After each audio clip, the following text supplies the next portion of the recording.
Hello everyone. तो इस video में हम लोग डिस्कस करने वाले हैं क्लास 7 एनसीईआरटी हिस्ट्री के चैप्टर 3 को। और ये कम्प्लीटली कंपटीशन के लिए ये वीडियो है। और कंपटीशन में हम लोग किसको टारगेट कर रहे हैं, तो बीपीएससी ट्री 4 को टारगेट कर रहे हैं।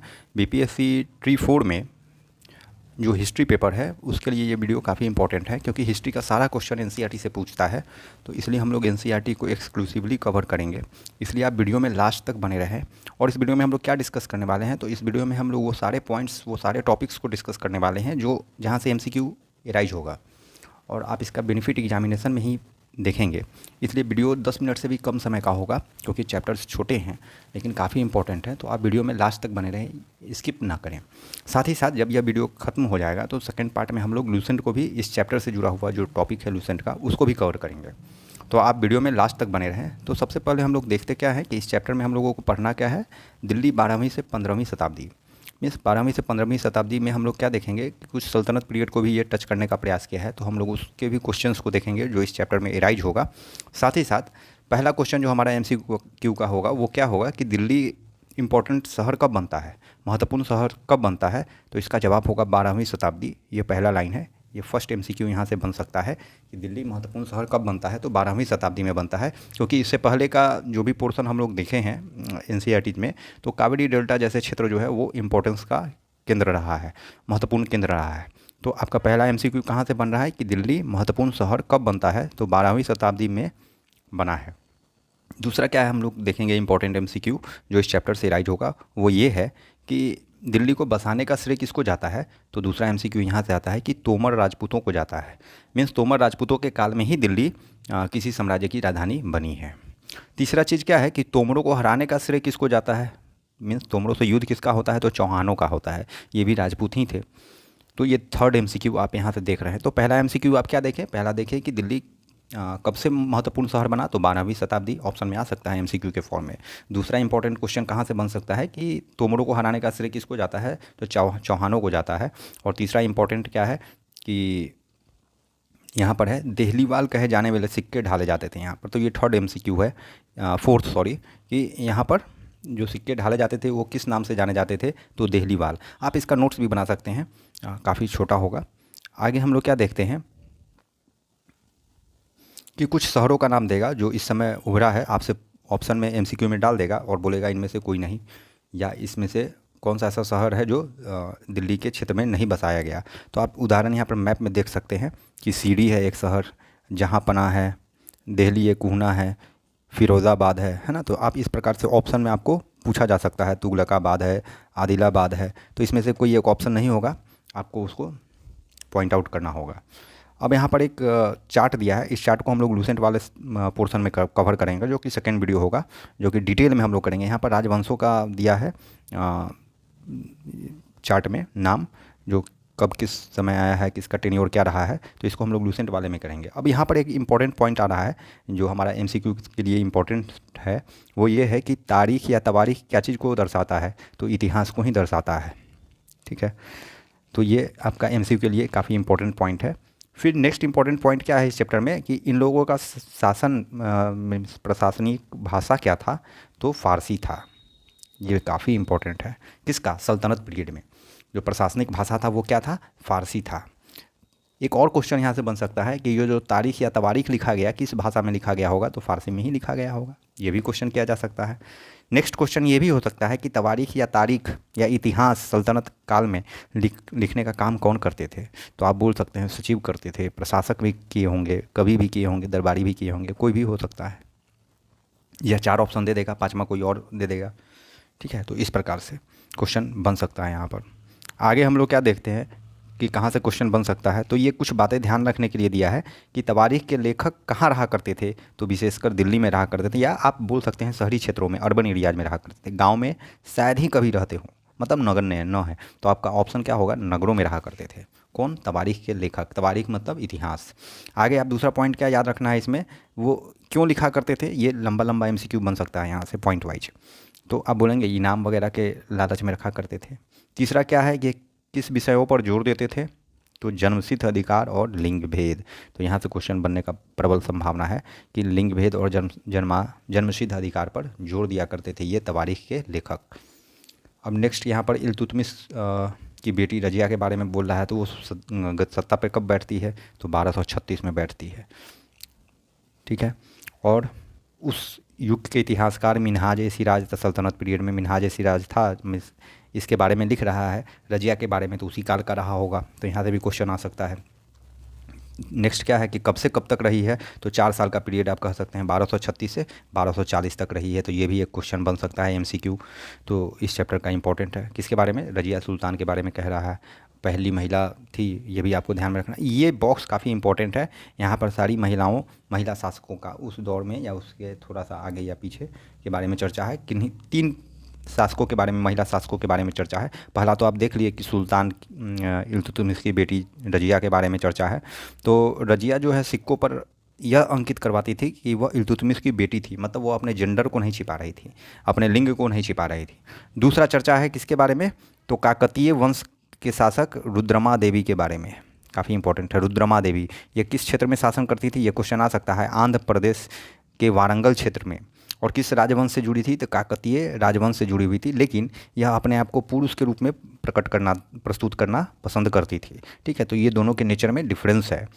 तीसरा आपको इम्पॉर्टेंट चीज़ क्या है यहाँ पर देखने को मिलता है, दिद्दा के बारे में। रानी दिद्दा ये कश्मीर की शासक थी, महिला शासक, और इसको लोग बड़ी दीदी या बड़ी बहन के नाम से भी बोलता था। तो ये दोनों जो थी, कौन दोनों, रजिया और दिद्दा, अपने जेंडर को छिपाना नहीं पसंद कर रही थी, लेकिन रुद्रमा देवी अपने जेंडर को छिपाना पसंद कर रही थी। तो यहाँ पर 3 शासकों के बारे में है, तो यहाँ से एमसीक्यू एराइज हो सकता है, आपको इंपॉर्टेंट पॉइंट है, ये याद रखना होगा।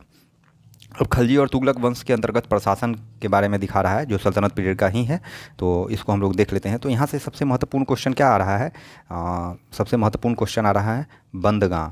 ये यहाँ से क्वेश्चन आएगा, बंदगा क्या है, तो गुलामों को फ़ारसी भाषा में बंदगा कहा जाता था। तो याद रखिएगा, गुलामों को फ़ारसी भाषा में क्या कहा जाता था, बंदगा। तो ये डायरेक्ट ही एक क्वेश्चन है एमसीक्यू का, आप याद रखेंगे। और बंदगा का काम क्यों क्या होता था, तो सैनिक सेवा के लिए इनको खरीदा जाता था। बंदगा कौन हुए, गुलाम हुए, इनको खरीदा जाता था किस काम के लिए, सैनिक काम के लिए, क्योंकि ये भरोसेमंद होते थे। आगे हम लोग क्या देखते हैं, आगे हम लोग देखेंगे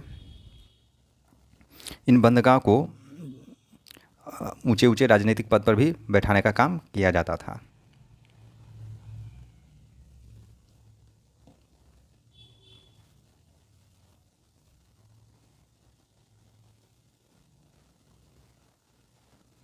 अब यहाँ से काफ़ी इम्पोर्टेंट है पॉइंट्स, वो क्या है कि यहाँ आप देखिए, सैनिक सेवाओं के बदले, इक्ता के बारे में है कि सैनिक सेवाओं के बदले वेतन के रूप में मुक्ति अपने इलाकों से राजस्व की वसूली किया करते थे। राजस्व के रूप में मिली रकम को ही वे अपने, इसे हमको पहले देखना होगा थोड़ा सा, यहाँ से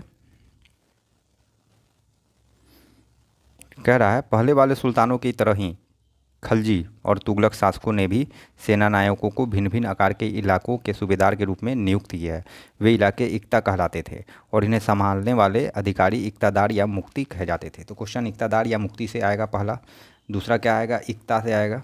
तो इक्ता क्या है, तो जो शासक थे, जो राजा था, वो सेना नायकों को क्या देता था, ज़मीन का टुकड़ा देता था, वही ज़मीन का टुकड़ा इक्ता कहलाता था।